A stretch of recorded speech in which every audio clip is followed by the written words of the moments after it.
भारत ने अपना रॉकेट चांद की तरफ रवाना कर दिया है और चाइना के बाद चांद पर पहुंचने वाला दूसरा बड़ा मुल्क बन चुका है।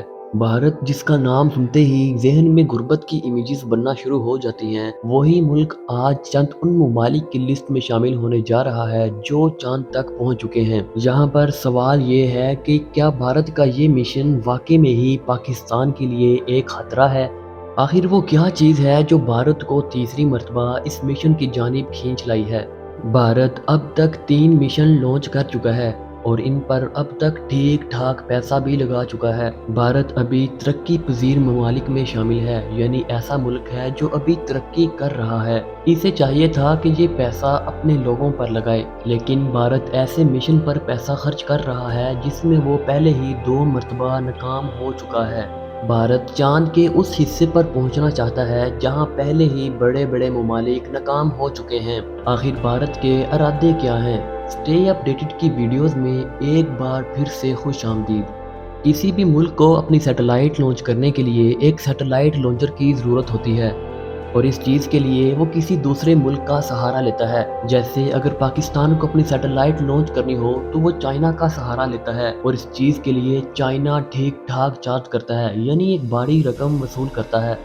लेकिन यहाँ बात यह है, दरअसल भारत अपनी सैटेलाइट मिशन पर इतना पैसा लगा रहा है तो वो चाहता है कि अपने अर्निंग सोर्स को डबल करे। इसीलिए हर साल भारत अपने बजट में से 12,500 करोड़ रुपए सिर्फ और सिर्फ अपने इसरो डिपार्टमेंट को दे देता है। आने वाले दौर में स्पेस एक बहुत बड़ी इंडस्ट्री होने वाली है, जैसा कि स्पेस टूरिज्म, सैटेलाइट, इंटरनेट और डाटा सेलिंग एक बहुत ही प्रोफेशनल बिजनेस है जो फ्यूचर में मुल्कों की इकोनॉमी को और तकदीर को बदल सकता है, और ये भारत बात अच्छी तरह समझ चुका है। इसलिए भारत इस पैसे को स्पेस जैसे मिशन पर लगा रहा है क्योंकि वो जानता है वो इससे 10 गुना ज्यादा प्रॉफिट बना सकता है। भारत चांद के उस हिस्से पर लैंड करना चाहता है जहां पहले से कई ममालिक नाकाम हो चुके हैं। ना सिर्फ पहले से कई ममालिक बल्कि भारत को खुद 2 दफ़ा नाकामी का सामना करना पड़ा है। भारत चांद के साउथ पोलर रीजन पर इसलिए लैंड करना चाहता है क्योंकि भारत को लगता है कि इस हिस्से पर पानी और मिनरल्स की एक बहुत बड़ी तादाद मौजूद है, क्योंकि चांद के इस हिस्से पर सूरज की रोशनी नहीं पहुंचती। क्योंकि भारत चांद के इस हिस्से को अपनी बेस बनाकर अर्थ को स्टडी कर सकता है और फ्यूचर के मिशन को आसानी से प्लान करके दूसरे प्लेनेट तक आसानी से पहुंच सकता है। लैंडर का कामयाबी से उतरने के बाद चांद की केमिकल कंपोजिशन को स्टडी करेगा और उसका डाटा अर्थ की तरफ भेज देगा।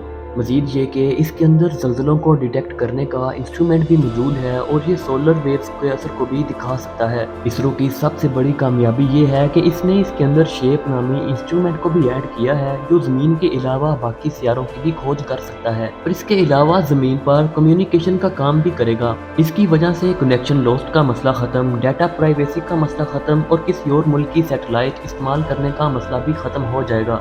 अगर इंडिया का ये मिशन कामयाब हो जाता है तो इंडिया गगनयान मिशन यानी इंडियन एस्ट्रोनॉट्स को पहले से ही चांद पर भेजने का मिशन प्लान कर चुका है। क्या आप जानते हैं कि पाकिस्तानी स्पेस एजेंसी भारत की स्पेस एजेंसी से 8 साल पुरानी है?